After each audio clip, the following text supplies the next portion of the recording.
You think everything is going smoothly with the move-in until a tenant calls and says, "The truck is gone." A whole truck of appliances disappeared. In this episode, we'll talk about what happened that day, plus real solutions for avoiding other leasing headaches.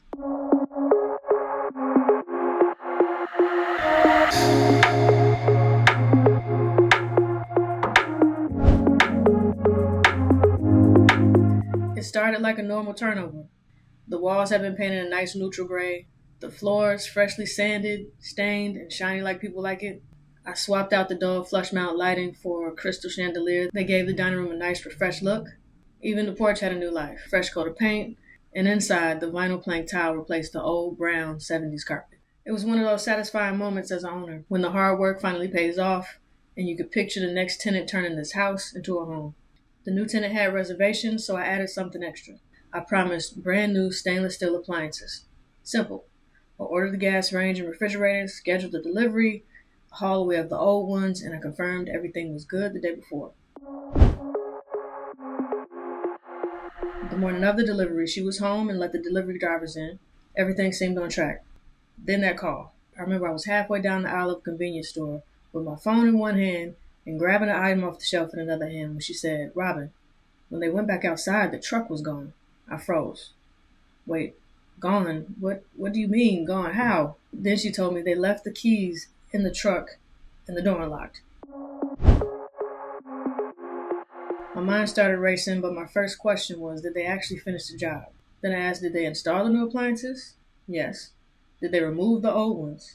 She said, well, they left them in the alley next to the trash container. I said, all right, trying to stay calm while I was still a little bit confused.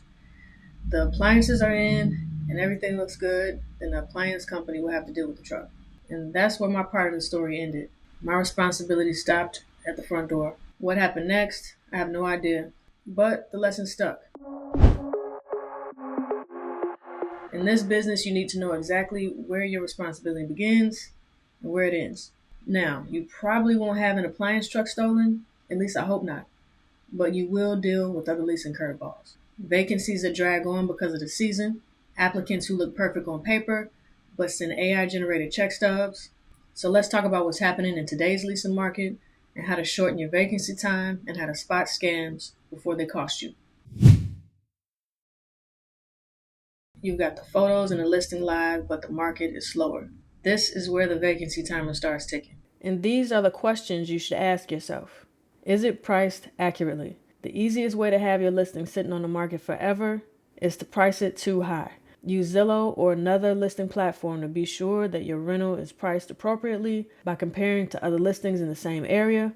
If your listing isn't as updated as others you're seeing in the area, then it should be priced lower. If you feel like you've done everything you can and it's still not rented, then it might be time for a price reduction. Is it clean and move-in ready? One of the biggest complaints I get from people at showings when I ask the question, "How's your apartment search going?" is that the apartments don't look like the photos. Don't use outdated photos from years ago when the rehab was first completed. Don't delay repairs and maintenance. Only show move-in ready apartments. Unless you're dealing with new construction, showing an apartment before it's ready is a good way to lose trust and waste time. Are there cost-effective upgrades you can make? If you're looking for upgrades that make a significant difference but won't cost you an arm and a leg, here's a few ideas. Instead of a flush mount light, replace it with a chandelier like I did, or something more modern. If you have an old vanity that you don't want to replace, paint the cabinet doors instead. Swapping out cabinet pulls. This is a simple solution for both the kitchen and the bathroom.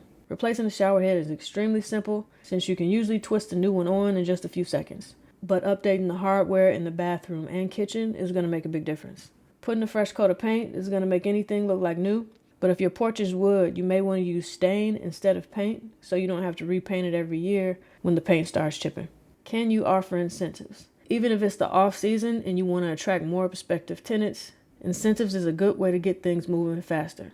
And the data shows if you're offering something meaningful, you shorten the gap. Here are some common options. Waived or reduced move-in fees. If you use this method, make sure it's for a specific time period such as a month or the holiday season. This way people are more likely to take advantage quickly. Waive pet fee, and that's if pets are allowed at your property. First month rent free, and this doesn't mean that someone pays nothing the first month they move in, but if your rent is $1,200, then you reduce your rent by $100 each month. TVs, and gift cards. Yes, this is legal in my area as long as you fulfill the promise when the lease is signed, but you have to check and see how it works for you locally. Upgraded appliances. This worked in my case and became the decision maker for the tenant. It's not an empty house. Now it's the leasing file sitting on your desk. The applicant has submitted documents, looks clean, but behind the scenes, fake check stubs, altered employment letters, even stolen identities. And yes, this stuff is happening more often than you believe. Some large property managements say that 50% of applications in certain buildings are flagged as fraudulent.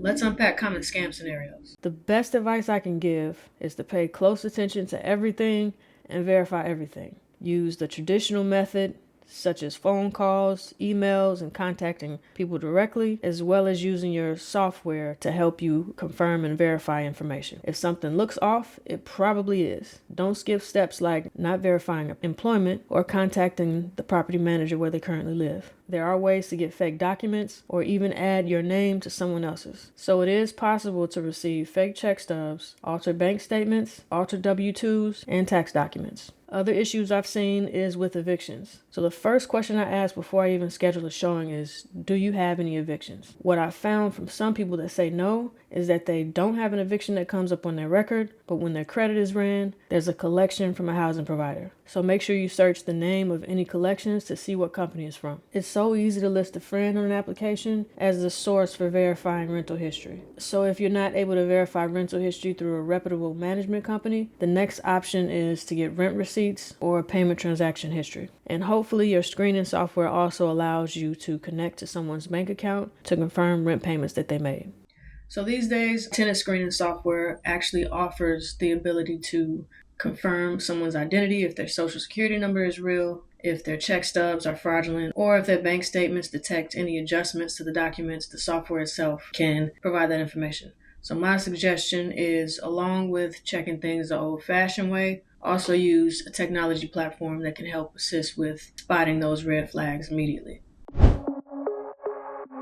So incentives get you moving, screening keeps you safe, operational clarity protects your business. Apply all three, and your leasing process flow becomes not just find someone, but find the right someone under conditions you control. Let's bring this back full circle. I had a story about a move-in that seemed flawless until the delivery truck vanished. Because I had done the upgrades, made the promise, and communicated responsibilities clearly, the tenant was in and the property was cash flowing. Now you've seen the bigger picture. Lean into the off-season with strategic incentives, build strong, fraudulent-resistant screening, document your responsibilities in vendor logistics. As a property manager or leasing agent, you're not just listing doors and collecting checks. You're orchestrating a system that supports clarity, quality, and longevity. Until next time, remember chaos will come, but what's most important is knowing how to protect your property, your cash flow, and your peace of mind when it does.